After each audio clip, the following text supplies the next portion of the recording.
Fox Imani Half Marathon no mathiete na mbere gukorwo makinyitithio thinga o riri mahenya maya matanyetwo kuhanika muthi wa kiumia riri rigakorwo ari rita ria mbere aria mahenya ta maya kuhanika kaunti-ini ya Embu rungu rwa kiama akira matagambitĩka cia mahenya guku bururi-ini makia Athletics Kenya. Mahenya maya marongoreirie gukorwo magicangithia mbeca kurugamirira mathomo ma arutwo makiria ma 200.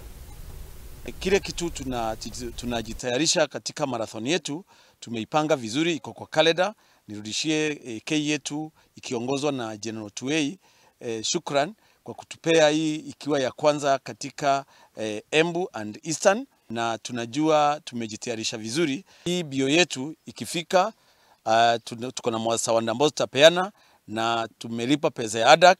Kwa hivyo watu wa ADAC watakuwa hapa ili tupime, watu wapimwe, then after kupimwa ndio tutapeana prices za mbio, ili after tupe watu wanariadha ambao wamekimbia clean. Mbio yetu ya 17 September tutakuwa na half marathon, that is 21 km, na tutaita wanariadha wote Kenya mzima, na aswa vile nimesema AK walitufanya vizuri kutuweka katika kalenda.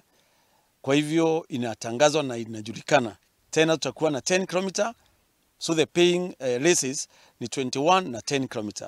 Then tutakuwa na 5 km ambayo tutakimbia, ambayo haitakuwa na sawandi. Tungetaka after that one tutapanda miti, na venye tunaendelea kusonga hivyo ndivyo mahitaji ya shule na kuwa juu, na kwa hivyo tunahitaji wasaidizi, watu wa kutusaidia, sio wale tu ambao walikuwa nasaidia beleni,